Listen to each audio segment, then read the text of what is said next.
만나는 하나님이라는 제목으로 함께 말씀을 나누겠습니다. 하나님과 만나는 길에 대해서 우리 같이 말씀을 나누고 있습니다. 현대에는 이성을 신으로 믿고 신봉하는 사람이 있는가 하면 최근에는 AI와 같은 것을 신처럼 떠받들고 의지하는 사람도 많이 등장하고 있습니다.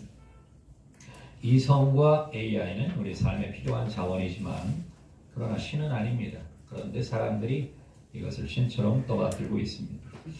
또한 변함없이 동서고금을 막론하고 사람들은 나름의 신을 만나기 위해서 예배를 드리고 또 제단을 쌓고 있었죠.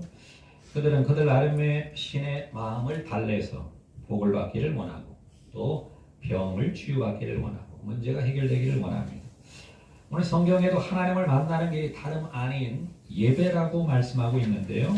성경에 기록된 오인들은 모두 다 하나님을 철저히 예배하고 그래서 하나님과 동행하며 하나님의 은혜를 받았던 것을 성경이 기록하고 있습니다. 그런데 성경이 말하는 예배와 세상에서 말하는 예배가 다른 것은 예배를 받으시는 분이 전혀 다릅니다. 나아가서 예배의 대상이 되는 분을 만나는 길에 대해서도 성경은 명확하게 말씀하고 있습니다. 성경의 예배의 대상은 누구일까요? 아울러 우리가 어떻게 하나님을 예배할 수 있을까요? 두 가지로 나누어 내봤겠습니다. 첫째로 성경이 가르치는 예배의 대상은 창조주 여호와 하나님께서 예배의 대상이시고 여호와 하나님이 복의 근원이신 것입니다. 창조주 여호와 하나님께서 예배의 대상이시며 복의 근원이십니다. 하나님께서 사람을 창조하셨습니다. 천지 만물을 만드셨습니다. 그리고 사람을 만드신 목적을 이렇게 말씀합니다. 이사야 43장 21절 한 번 더 읽겠습니다. 시작. 이 백성은 내가 나를 위하여 지었다니 나의 찬송을 부르게 하여 아멘이라. 하나님이 사람을 만드셨다고 말씀하고 있습니다. 만드신 분의 목적이 있을 텐데 그 목적이란 하나님의 영광을 찬양하는 것이다. 이렇게 말씀하고 있는 것이죠. 그래서 오늘 예수 믿는 사람들이 하나님의 영광을 찬양하기 위해서 주일날 모여 하나님을 예배합니다. 그러나 이 세상 많은 사람들은 하나님을 알지 못하기 때문에 하나님의 영광을 드러내지도 못하고 하나님을 찬양하지도 못하고 있습니다. 오늘 우리들이 이 자리에 모여서 하나님을 예배하고 찬양할 수 있었다라는 것, 그리고 하나님을 찬양한다라는 것 얼마나 감사한 일인지 몰라요. 우리 마음 가운데 우리가 하나님을 찬양하고 하나님께 영광을 돌리고 하나님을 예배할 수 있다라는 것에 무한 감사하며 나가는 여러분들이 되시길 주의 이름으로 축원합니다. 하나님 우리가 하나님을 예배하도록 이렇게 부르셨습니다. 시편 100편 3절 4절입니다. 같이 시작. 여호와가 우리 하나님이신 줄 너희는 알지어다. 그는 우리를 지으신지요 우리는 그의 것이니 그의 백성이요 그의 기르시는 양이로다. 감사함으로 그의 문에 들어가며 찬송함으로 그의 궁중에 들어가서 그에게 감사하며 그의 이름을 송축할지어다. 하나님 앞에 예배드릴 때 하나님께 감사하며 나아가고 하나님을 찬양하며 나아가고 하나님의 이름을 높여 나아가는 이 예배를 주님께서 기뻐 받으시고 예배하는 자를 찾으시고 예배에 우리를 부르시고 예배를 통해 하나님을 만날 수 있는 놀라운 은혜를 주셨다라고 성경이 말씀하고 있는 것입니다. 그러므로 여러분 우리가 하나님을 만나기를 원한다면 예배 자리에 나아가야 하는 것입니다. 예배 가운데 하나님이 임재해 주시고 예배 가운데 하나님 우리를 만나 주시고 예배 가운데 하나님은 문제를 해결해 주시고 예배 가운데 하나님의 놀라운 은혜를 베풀어 주시는 것입니다. 주님이 말씀하시는 예배 초청을 우리가 마음 기쁜 마음으로 받아들이고 예배 자리로 나아가야 합니다. 여러분 성경에 나오고는 하나님의 복받은 사람들, 하나님 앞에 쓰임받은 사람은 다 하나님을 예배하는 자들입니다. 홍수가 천지에 넘치고 모든 사람이 다 죽었을 때 하나님은 노아와 가족을 통해서 생명을 보존하십니다. 노아가 홍수가 끝난 뒤에 땅에 내려와서 제일 먼저 한 일이 무엇일까요? 창세기 8장 19절에서 20절 같이 시작. 땅 위의 동물 곧 모든 짐승과 모든 기는 것과 모든 새로 그 종류대로 강주에서 나왔더라. 노아가 여호와께 제단을 쌓고 모든 정결한 짐승과 모든 정결한 새 중에서 제물을 취하여 번제로 제단에 드렸더니 그랬습니다. 방주에서 나왔습니다. 홍수가 다 지나고 난 뒤에 땅에 내려와서 방주 안에 있던 모든 동물들이 밖으로 나옵니다.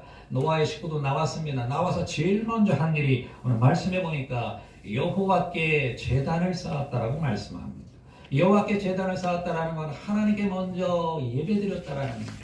생명을 보존하신 하나님께 예배드리고 생명을 유지하게 하신 하나님께 예배드리고 함께해 주신 하나님께 감사의 예배를 먼저 드렸다라는 것입니다. 하나님께 복을 받고 하나님 앞에 쓰임받는 사람은 먼저 예배를 드리는 사람입니다. 범사의 삶에 하나님을 먼저 예배하고 하나님을 먼저 높이고 하나님께 영광을 돌리며 하나님을 예배하는 자를 통해 하나님은 오늘도 놀라운 은혜와 복을 베풀어 주시는 것입니다. 이스라엘 민족의 시조가 아브라함입니다. 아브라함은 사실 이스라엘 민족의 시조요 믿음의 조상이 될 만한 인물은 아닙니다. 그러나 그럼에도 불구하고 이 하나님이 아브라함을 선택하시고 아브라함에게 놀라운 은혜를 베풀으셨던 이유는 이 아브라함이 예배의 사람이었기 때문인 것입니다.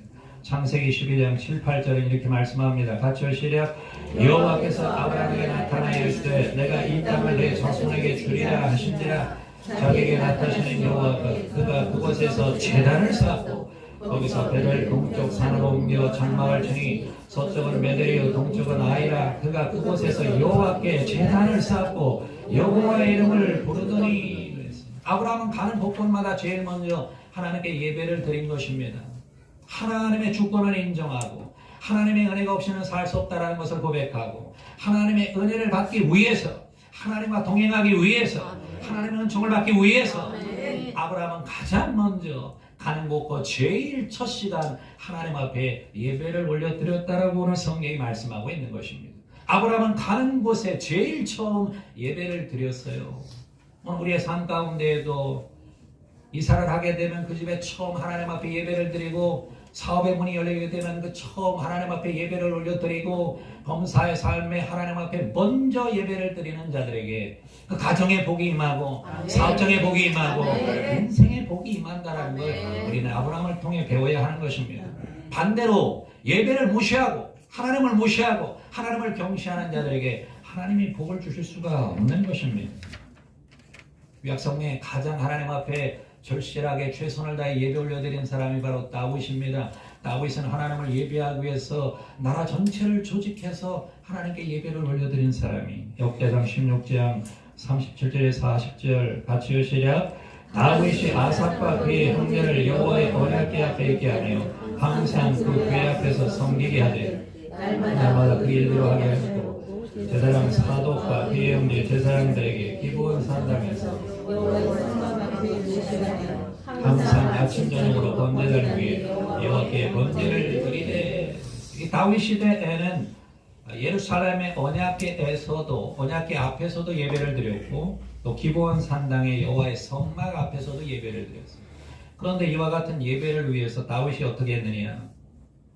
예배하는 자들을 조직해서 아주 체계적으로 종합적으로 하나님을 예배하는 이 다윗의 이 놀라운 모습을 보게 되는 것입니다. 오늘 우리들이 예배 드릴 때 되는 대로 예배 드리는 것이 아닙니다. 잘 정비해서 최선의 마음을 다 가지고 우리가 우리의 삶을 정돈하며 성결한 가운데 하나님 앞에 예배드리기 위해 우리의 마음을 모으고 하나님 앞에 절실한 마음으로 진실된 마음으로 최선의 마음으로 이 다윗과 같이 예배를 드릴 때 하나님은 다윗을 그 마음에 합한 자라고 칭찬하며 다윗의 생에 하나님의 은혜가 함께하고 지금도 이 다윗의 이름이 영광스럽게 만들어 주셨다라는 것입니다. 오늘 사랑하는 여러분, 오늘 우리에게 하나님의 놀라운 은혜가 임하기를 원한다면 하나님을 절실한 마음으로 최선을 다해 영광되는 예배를 올려드릴 수가 있어야 하는 것입니다. 주일이 되었다고 시간이 되었으니 예배드린다고 예배드리는 것이 아니라 정말 마음 가운데 내가 하나님을 예배하기를 원한다. 하나님을 높이기를 원한다. 내가 하나님을 찬양하기를 원한다. 내 일생의 가장 최선두에 내가 하나님을 예배하기를 원한다라는 것을 마음에 품고 예배하는 자들에게 하나님은 놀라운 은혜를 베풀어 주시는 것입니다. 여러분, 예배하는 자에게 하나님은 은혜를 주시는 것입니다. 예배를 통해 하나님 우리를 만나 주시는 것입니다. 예배를 통해 하나님 오늘 문제를 해결해 주시고 우리의 삶의 길을 열어 주시는 것입니다. 출애굽기 20장 24절에는 예배하는 자들에게 이와 같은 복이 약속되어 있습니다. 같이 시작.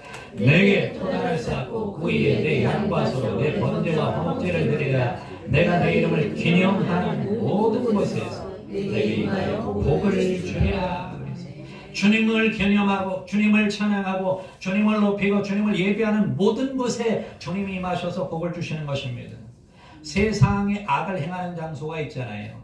세상에 죄를 짓는 장소가 있잖아요. 그곳에는 하나님의 은혜가 없습니다. 그곳에는 심판이 예비되어 있습니다. 그러나 하나님을 예배하고 하나님을 높이고 하나님을 찬양하고 하나님의 이름을 찬양하고 높이는 자리에는 주님이 함께 하셔서 복을 주시겠다라고 오늘 약속하고 있는 것입니다. 여러분 출애굽기 20장 24절의 말씀을 마음 가운데 깊이 담으시고 주님의 이름을 기념하고 주님의 이름을 찬양하고 주님의 이름을 예배하는 자들에게 복을 주신다라는 약속의 말씀을 붙들고 나아가는, 그러므로 여러분의 생애 가운데 영혼이 잘때같이 범사가 잘되고 강건한 하나님의 복이 임하는 여러분들이 되시길 주의 이름으로 축원합니다. 예배가 중요하다고 생각하면 예배 드리는 날이 중요하다고 생각하고 예배 드리는 시간을 중요하게 생각하고 예배를 중요하게 생각하는 것입니다. 이렇게 예배를 중요하게 생각하고 예배를 높이기를 원하는 분들에게 주님께서는 이러한 약속을 주셔요. 이사야 58장 13절 14절 같이 시작. 만일 안식일을 일컬어 즐거운 날이라 여호와의 성일을 존귀하느니라 하여 이를 존귀하게 여기고 내 길로 행하지 아니하며 내 오락을 구하지 아니하며 사사로운 말을 하지 아니하며 내가 여호와 안에서 즐거움을 얻을 것이라. 내가 너를 땅의 높은 곳에 올리고 내 조상 야곱의 교로 기르리라. 여호와의 말씀이니라. 여러분 이 세상의 많은 지혜는 어떻게 하면 이 세상에서 높은 곳에 올라갈까를 가르치는 말씀들이에요. 오늘 성경에 가르치면 어떤 말씀이에요? 안식일을 일컬어 즐겁고 존귀한 날이다. 주님을 예배하는 시간이 가장 존귀한 시간이다라고 그렇게 생각하는 사람을 주님이 존귀케 여기시고 존귀한 자리에 올리신다라고 말씀하고 있는 거예요. 하나님을 예배하는 자, 하나님을 진실되게 예배하는 자, 하나님 앞에 예배들 생명같이 드리는 자들에게 하나님은 이와 같은 땅의 높은 곳을 올리시고 하나님의 기업으로 기르신다라는 놀라운 약속의 말씀을 우리에게 주고 있는 것입니다. 그럼 반대의 경우도 해당되는 거예요. 주일 예배를 우습게 생각하고 하나님 앞에 예배 드리는 것을 소홀하게 생각하는 사람들에게 하나님은 이 반대의 역사를 하실 수가 있는 것입니다.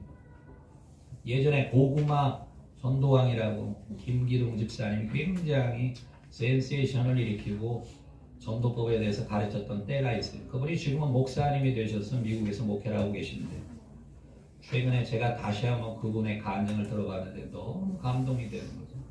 특별히 감동이 되는 부분은 아내가 예배를 드리지 않고 주일 예배를 드리지 않고 그렇게 간청함에도 불구하고 이 양반이 하나님이 어디 있어? 하나님이 있으면 나와보라 그래 라며 가족을 데리고 강릉을 향해서 강원도 강릉을 향해 차를 몰고 가는데 하나님이 어디 있어? 라고 외쳤던 그 외침의 3시간 뒤 중앙선에 침범에 들어오는 시속 90km 달려오는 차와 정면 충돌을 하게 된 가족 전체가 다 큰 사고를 입게 된다라는 겁니다. 그가 깨달았다라는 것입니다. 주일 예배 드리고 아내가 이야기했던 것처럼 주일 예배를 드리고 그리고 나서 이 강원도로 갔다면 이 사고 지점 그 시간을 피했을 텐데 그렇지 않고 자기 주장 가지고 하나님이 어디 있어요? 하나님이 있으면 나와보라 그래 라고 자기 주장했던 그가 사고를 만났다라고 고백하더라라는 것입니다. 그 사고 이후에 주님께서 놀라운 은혜 베푸셔서 그 가정을 회복시켜 주셨고 지금은 예배가 중요하구나. 하나님 예배하는 것이 무엇보다 중요하구나. 하나님은 살아계시는구나. 예배하는 자를 하나님이 돌보시는구나 라는 것을 천재 전하면서 그의 생을 하나님께 드리고 있는 줄로 믿습니다. 사랑하는 여러분, 오늘 이 자리에 주일 예배 참여한 여러분들 주님이 환영하시는 줄로 믿습니다. 여러분을 바라보시고 여러분에게 하나님은 놀라운 은혜를 베풀어 주실 텐데 이와 같은 예배 중심의 마음을 일평생 잃지 마시고 하나님을 높이며 나아가는 여러분들이 되시기를 주의 이름으로 축원합니다. 이러한 구약시대 예배 중심의 삶에 하나님의 놀라운 복을 주셨다고 하는데 오늘 우리들에게는 어떠한 사람들이 하나님을 예배할 수 있을까요? 둘째로 오늘 우리에게 예배 드릴 수 있는 특권을 가진 사람들은 예수님을 통해 즉 예수님을 믿음으로 하나님을 예배할 수 있고 오늘날의 예배는 삶으로 확장된다는 것을 잊지 말아야 합니다. 예수님을 통해 하나님을 예배할 수 있고 예배는 삶으로 확장됩니다. 오늘 우리가 성경에 기록된 하나님을 예배할 수 있는 길은 내 마음대로 예배드리는 것이 아닙니다. 성경에 기록된 하나님을 예배할 수 있는 길은 예수 그리스도를 통해서 예배드리는 것입니다. 요한복음 14장 6절 이렇게 말씀합니다. 같이 시작. 예수께서 이르시되 내가 곧 길이요 진리요 생명이니 나로 말미암지 않고는 아버지께로 올 자가 없느니라. 하나님 우리 아버지를 예배하는 길은 예수 그리스도를 믿는 것입니다. 예수님이 십자가에 달리셔서 나의 죄를, 나의 심판을 대신 담당하시고 하나님과 우리를 화목하게 만들어 주셔서 우리 하나님의 자녀로 삼아 주셨다라는 걸 마음으로 믿는 사람들이 하나님을 예배할 수 있는 것입니다. 예수를 믿지 않는데 하나님을 예배할 수 있는 길은 없는 것입니다. 그러므로 여러분, 오늘 예배 자리에 앉아 계신 여러분들 가운데 아직 예수님을 믿지 못한다면 바로 이 시간이 주님이 초청하는 시간이에요. 바로 이 시간이 예수 믿는 시간이요. 바로 이 시간이 주님을 만나는 시간인 줄로 믿습니다. 예수를 믿고 예수를 받아들이고 예수님과 함께 우리가 하나님 앞에 예배드릴 수 있다는 것을 우리는 반드시 기억하고 예수님이 나에게 하나님을 예배할 수 있는 특권을 주신다는 걸 기억해야 된다는 것입니다. 여러분, 인생사 살아가는 동안에 하나님이 누굴 찾고 계시느냐? 하나님은 다름 아닌 예수 믿고 하나님을 예배하는 자들을 찾고 계시다라는 것입니다. 요한복음 4장 23절 24절 같이 시작. 아버지께 참으로 예배하는 자들의 신령과 진정으로 예배할 때가 오나니 곧 이때라. 아버지께서는 이렇게 자기에게 예배하는 자들을 찾으시느니라. 하나님은 영이시니 예배하는 자가 신령과 진정으로 예배할 테니라. 여러분, 이 말씀을 잘 주목하세요. 하나님이 찾으시는 사람이 기록되어 있습니다. 하나님이 찾는 사람은 이 세상의 지위가 높은 사람을 찾는 것이 아닙니다. 이 세상에 부귀영화를 갖고 있는 사람을 찾는 것이 아닙니다. 하나님이 찾는 사람은 하나님 앞에 진실한 마음으로 예배드리는 자, 하나님 앞에 성령 충만하여 예배드리는 자, 하나님 앞에 말씀을 통해 예배드리는 자, 하나님 앞에 예배드리는 자를 주님께서는 찾고 있다라고 말씀하고 있는 것입니다. 바로 우리를 주님이 찾고 계신 것입니다. 바로 우리에게 주님께서 관심을 갖고 계시는 것입니다. 바로 우리를 통해 하나님의 놀라운 역사가 이루어지게 되는 것입니다. 그래서 예수 믿는 사람들은 특별히 하나님을 예배하고 하나님을 높이고 하나님을 예배하는 장소에 주님을 만나고 주님을 체험하는 놀라운 역사가 있다는 걸 성경이 말씀하고 있어요. 지금까지 우리는 유대인들과 함께 하셨던 하나님을 같이 나누었는데 특별히 이방인 가운데 하나님을 예배하는 첫 사람이 누구냐면 바로 고넬료라는 사람이. 이 고넬료라는 사람이 하나님을 예배할 때 어떠한 역사가 있었을까요? 사도행전 10장 24절 25절 같이 시작. 이튿날 가이사랴에 들어가니 고넬료가 그의 친척과 가까운 친구들을 모아 기다리더니 마침 베드로가 들어올 때 고넬료가 맞아 바로 앞에 엎드려 절하니 그랬어요. 이 고넬료가 베드로 사도를 초청을 해서 예배를 드리기를 원하는데 이제 베드로 사도가 고넬료 집에 들어왔어요. 이때 고넬료가 가족은 물론이고 아는 모든 친구들을 다 모아서 기다리고 있다라는 것입니다. 여러분, 예배란 기다림의 예배가 되어야 합니다. 예배는 되는 대로 드리는 게 아니에요. 적당히 드리는 게 아니에요. 지나가다가 어쩌다 한번 예배 드리는 게 아닙니다. 기다림의 예배가 되어야 돼요. 주일이 기다려지고 예배 시간이 기다려지고 하나님의 은혜, 하나님을 만나는 시간이 기다려져야 하나님의 은혜를 베풀어 주시는 것입니다. 근데 이 고넬료는 베드로가 들어올 때 무릎을 꿇고 베드로를 영접했다 그랬어요. 여러분, 베드로를 영접했다라는 게 중요한 게 아니라 베드로를 통해 드려지는 예배 가운데 임재하시는 하나님 앞에 겸손히 무릎을 꿇었다라는 것을 여러분 잘 기억해야 되는 것입니다. 예배는 하나님 앞에 무릎을 꿇는 것입니다. 예배는 하나님 앞에 마음의 높은 것을 낮추고 하나님의 은혜가 없이는 살 수 없다는 것을 고백하는 게 예배인 것입니다. 이 자리에 주님이 은혜를 베풀어 주시는 것이죠. 하나님 앞에 나아갈 때 우리가 갖고 있는 모든 더럽고 추한 것을 다 통회하며 다 회개하며 다 내려놓으며 다 씻으며 나아갈 때 이 고넬료가 무릎 꿇고 낮아진 것처럼 주님 앞에 낮은 모습으로 예배를 드릴 수가 있는 것입니다. 시편 51편 17절에 이렇게 말씀합니다. 같이 시작. 하나님께서 구하시는 제사는 상한 심령이라. 하나님이여 상하고 통회하는 마음을 주께서 멸시하지 아니하시리이다. 뻣뻣하게 예배드리는 과정 가운데 은혜를 주려면 주고 한번 은혜를 줘보십시오라는 그런 마음을 갖고 하나님 앞에 예배드리면 하나님이 은혜를 주실 수가 없어요. 주님 앞에 깨어지고 나라리고 겸비한 모습으로 내가 하나님 앞에 부족하고 연약하여 하나님의 은혜가 없이는 살 수 없다라는 걸 고백하며 내가 지은 죄, 내가 행한 모든 것들을 주님 앞에 낱낱이 고백하며 죄를 씻어내고 회개하고 돌이키는 그와 같은 심령 가운데 하나님은 놀라운 은혜를 베풀어 주시는 것입니다. 낮은 마음으로 주님 앞에 예배드렸던 고넬료 가정에 하나님은 어떠한 역사를 주셨을까요? 사도행전 10장 43절에 44절에 이렇게 말씀합니다. 같이 시작. 저에 대하여 모든 선이라도 증거하되 저를 믿는 사람들이 다 그 이름을 힘입어 죄 사함을 받는다 하였느니라. 베드로가 이 말할 때 성령이 말씀 듣는 모든 사람에게 내오시니. 그래서 이건 놀랍습니다, 여러분. 베드로가 예수 그리스도의 십자가의 복음, 부활의 복음을 증거합니다. 예수 믿어야 구원받는다. 예수 그리스도의 부활로 말미암아 새 사람이 된다. 예수 그리스도의 부활로 말미암아 영생을 얻는다라는 귀한 복음의 메시지를 증거하는데 이 복음의 메시지를 증거하는 순간에 성령이 임하셨다라는. 여러분, 성령은 누굽니까? 성령은 하나님이셔요. 예배 가운데 하나님이 임재하셨다라는. 믿으시면 아멘 하겠습니다. 여러분, 예배는 하나님이 임재하셔야 예배인 것입니다. 형식과 의식으로 드리는 예배는 형식과 의식으로 끝나는 거예요. 순복영광교회 예배는 하나님이 임재하는 예배가 되어야 합니다. 하나님 만나는 예배가 되어야 합니다. 하나님의 음성이 들리는 예배가 되어야 하는 것입니다. 예배를 통해서 주님을 만남으로 우리의 문제가 해결이 되고 우리의 삶에 하나님의 능력이 임하고 살아계신 하나님을 체험하는 예배가 되어야지. 형식과 의식으로 예배 백날 첫날 드려봐야 아무 소용이 없는 것입니다. 그러므로 여러분, 최고로 행복한 사람은 예배 가운데 하나님 만나는 사람이고 최고로 불행한 사람은 예배 자리에 와 있음에도 불구하고 하나님을 만나지 못하는 사람이에요. 우리 순복음 영광교회는 모든 사람이 예배 가운데 하나님을 만나야 하는 것입니다. 성령이 임해야 하는 것입니다. 성령을 통해 주님을 만나고 성령을 통해 하나님의 영광이 체험되고 성령을 통해 치유의 역사가 나타나고 성령을 통해 문제가 해결되고 성령을 통해 예수 그리스도의 놀라운 은혜가 우리의 삶 가운데 임해야 되는 것입니다.